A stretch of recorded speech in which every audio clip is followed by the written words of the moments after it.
memikirkan kayak begitu, partai-partai nggak mau. Dia partai-partai ini selalu mencari celah untuk main. Gitu loh. Apa sih yang paling dikhawatirkan dari angket ini Bang? Sehingga pada akhirnya nggak ada yang perlu dikhawatirkan. Sehingga pada akhirnya terkesan resisten gitu Bang. Waktunya salah. Ini bukan angket, ini adalah pembalasan dendam orang yang merasa kalah. Gitu Bang. Angket ini kan penyelidikan. Ya. Penyelidikan sah-sah saja, bisa saja ada hal yang dari angket juga kan keluar juga atau dianggap memang tidak terbukti dan sebagainya. Adalah yang kalah mau ngumpul untuk menggagalkan pemilu aja motifnya. Yang kedua, bansos. Anda tahu nggak? Yang paling banyak, mohon maaf ini ya, menggunakan APBD dan APBN untuk membeli suara, siapa? Partai politik. Ini kabut anggota dewan itu paling nakal. Assalamualaikum warahmatullahi wabarakatuh. Om Swastiastu, Namo Buddhaya, salam kebajikan. Sahabat-sahabat dimanapun juga berada, itu tadi adalah merupakan suara dari Bang Fahri Hamzah ya, dimana beliau dengan tegas menyikapi soal bergulirnya hak angket terkait dengan pemilihan umum yang dianggap curang. Bagi Bang Fahri Hamzah sangat jelas ulasannya bagaimana beliau mengatakan bahwa sesungguhnya hak angket ini tidak akan terjadi. Kenapa tidak akan terjadi? Karena ini menjadi sesuatu yang sangat menakutkan bagi teman-teman DPR katanya. Apalagi kalau bicara soal bansos ya. Bansos itu memang lebih banyak dinikmati oleh para anggota DPR, incumbent. Nah, notabene-nya kalau kita bicara hak angket itu ranahnya di DPR. Secara lengkap seperti apa paparan daripada Pak Fahri Hamzah, ini kita akan simak secara bersama-sama. Oke, Abang masih percaya sebetulnya KPU, Bawaslu, DKPP, MK ini masih menjadi wadah yang tepat? Itu dibuat oleh para peserta pemilu. Itu harus digarisbawahi. Mereka itu dibuat oleh para peserta pemilu. Dan orang-orang ini tahu cara bermainnya pada politik. Kalau mereka pada akhirnya manusia kan membuat sesuatu Bang, bisa saja menjadi dia harus skip di sini. Ada masalah di sini, sehingga perlu dimodifikasi dan lain sebagainya, sehingga perlu dikoreksi. Ketika sudah tidak dalam masa kampanye dan pemilu, tenang, coba lihat nanti pasti nggak mau. Makanya saya terus terang aja, saya nggak percaya mereka ini beritikat baik untuk memperbaiki sistem pemilu.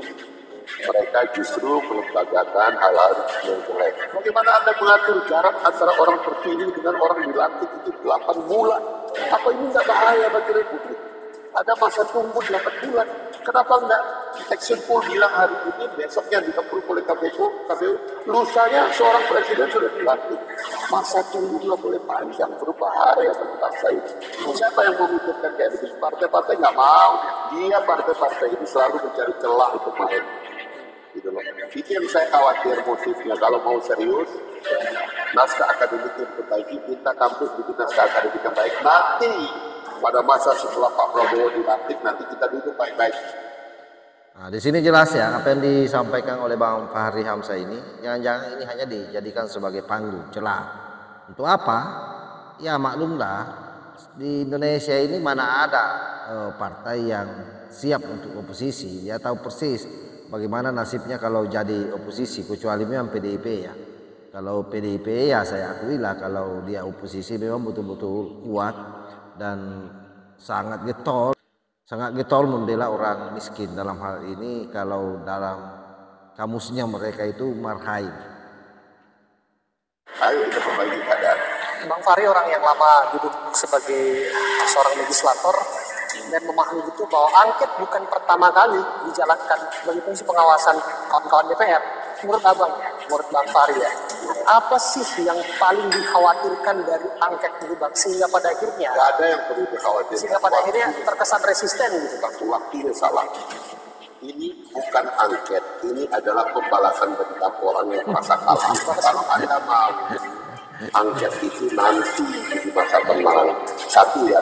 Dan kedua, saya nggak percaya, misalnya kalau kita bilang oke, angket, kita investigasi pemilu legislatif ini, nggak mau berarti. Tunggu dulu, sebelum jauh, balas dendam apa yang Anda maksud? Nggak bakalan mau, itu dulu yang penting. Marah, kemarahan itu. Sudahlah, jangan marah lagi, selesai pertarungan. Lihat nanti pemerintah baru dilantik, kita periksa baik-baik apa yang terjadi. Enggak, misalnya gini Bang, angket ini kan penyelidikan. Ya. Penyelidikan sah-sah saja, bisa saja ada hal yang dari angket juga kan menguap juga, atau dianggap memang tidak ada bukti dan Motifnya sebagainya. adalah yang kalah mau ngumpul untuk menggagalkan pemilu yang ada, itu motifnya. Prof Mahfud sendiri mengatakan Bang bahwa angket tidak akan mengubah hasil pemilu. Iya. Sengketa pemilu kan di Karena Mahkamah itulah Konstitusi. sabar, pindah ke rezim yang baru nanti kita investigasi secara baik, tenang, sehingga partai-partai baru juga bisa terlibat, gitu loh, tenang, gitu loh. Ini enggak, ini kan suasananya kalah 1-3 ngumpul, ayo kita lawan, nggak bisa pakai ini Bawaslu, nggak ada buktinya, pakai ini nggak bisa lagi angket gitu, tapi nggak bakalan kejadian. Karena kalau yang diinvestigasi, mohon maaf misalnya ya, Bansos misalnya. hubungan partai politik dengan lembaga-lembaga negara itu bahaya kalau kita investigasi, banyak masalah di situ. Yang kedua, bansos. Anda tahu nggak yang paling banyak, mohon maaf ini ya, menggunakan APBD dan APBN untuk membeli suara siapa? Partai politik. Incumbent anggota dewan itu paling nakal di seluruh Indonesia. Cara yang gimana? Ya, dia pakai pokir namanya. Jadi dia tahu apa namanya Program kerja maksudnya. pikiran pokir itu pokok pikiran. Iya. Tapi pada dasarnya itu bansos yang dititipkan di dalam APBD. Tanya tuh panel PPD, gubernur, bupati, wali kota itu. Kalau lalu yang bagi itu adalah anggota dewan pada hari-hari menjelang pencoblosan.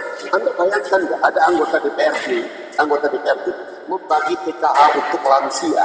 Di rumahnya lansia itu datang, dia kasih sejuta, pilih saya. Ya, sebenarnya inilah yang pernah dikeluhkan oleh Ahok, bahwa memang harusnya lapangan pertandingan ini diratakan. Ya, salah satunya itu saya kira sangat terkait dengan undang-undang yang mengatur soal pemilu ya, di mana memang sangat menguntungkan incumbent seperti yang disampaikan oleh Bang Fahri ini. Saya kira itu real di lapangan, bagaimana menjelang pemilihan para caleg-caleg melakukan reses, lalu di situ dia bagi-bagi amplop, dan itu halal, bagi-bagi amplop, transportasi, ceritanya ya bagi orang yang hadir, belum lagi bagi-bagi sembako, macam-macam lah yang dibagikan dalam bentuk bantuan sosial. Ada juga bahkan anggota DPR yang bagi-bagi alat-alat pertanian. Dan itu merata di seluruh Indonesia saya kira. Karena itu saya sepakat dengan Bang Fahri Hamzah. Kalau memang mau melakukan perbaikan, ya nanti di masa tenang. Ketika anggota DPR ini masuk dengan serius, bagaimana mau rancang satu aturan yang memang betul-betul pemilu ke depan ini bisa untuk semua, bukan saja untuk kelas menengah dan para incumbent. Itu DPRD itu paling jahat di situ, paling banyak itu pelakuan itu. Sudah lagi kalau dibongkar, nggak mau mereka, makanya nggak akan bawa angket. Coba kalau bawa angket, bilang aja, kita angket pilek dulu, pasti nggak mau. Nggak mau. Kenapa udah Aku jadi anggota DPR, aku tahu kalau orang-orang ini, aku tuh nggak mau ngomong ke tempat lain, kemana-mana aku diam aja. Aku tahu kalau orang ini udah. Iya.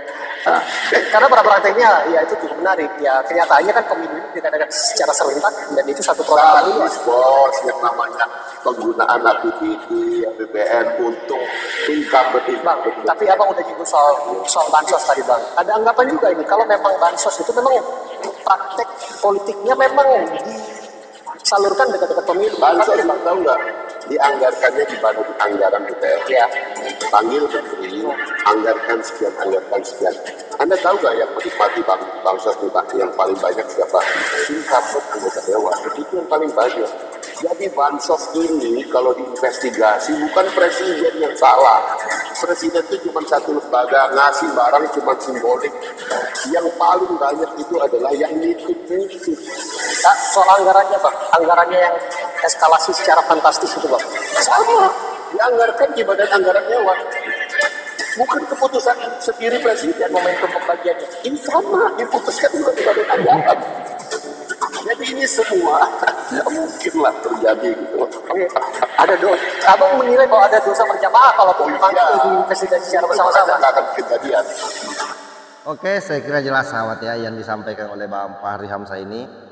betul-betul membuka mata hati kita semua, membuka pikiran kita semua, dan tentu berharap bahwa video ini ditonton oleh para pendukung 01 maupun 03. Kenapa? Karena memang edukasi ini penting. Selama ini mereka selalu bicara soal politik bansos, seolah-olah bahwa bansos yang beredar di bawah, bantuan-bantuan yang beredar di bawah menjelang pemilu itu domainnya presiden. Padahal sesungguhnya semua itu diputuskan di dalam rapat banggar di DPR RI.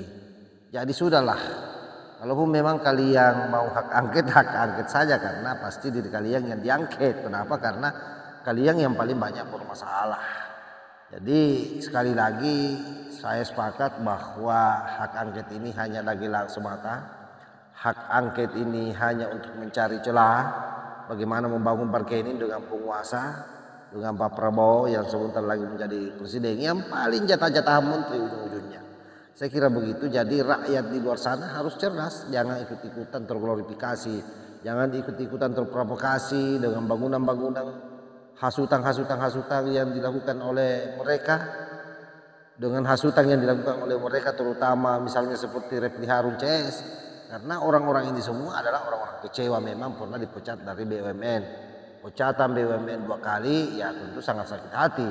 Karena merasa cerdas kok bisa dipecat. Ya tentu karena ada masalah di situ. Dan itulah kenapa sampai hari ini boleh jadi Pak Refli Harun sangat marah karena itu dan tidak pernah lagi melihat kebaikannya pemerintah kita. Lalu orang seperti itu kita dengar berbahaya. Kenapa? Karena lagi-lagi yang mereka perjuangkan adalah kepentingan diri dan kelompoknya. Jadi sudah betul yang disampaikan Pak Bang Fahri Hamzah bahwa kalau mau memperbaiki sistem pemilu ya sebaiknya nanti setelah Pilpres ini selesai, sudah disahkan semuanya, DPR juga yang baru sudah disahkan, sudah dilantik, ya silahkan kalian memperbaiki undang-undang yang ada supaya memang lapangan ini sama rata ya. Tidak ada orang yang diuntungkan dari sebuah proses pemilihan yang seperti yang terjadi pada masa-masa sebelumnya. Saya kira demikian sahabat. Wallahul muwaffiq ila aqwamit thoriq. Wassalamualaikum warahmatullahi wabarakatuh.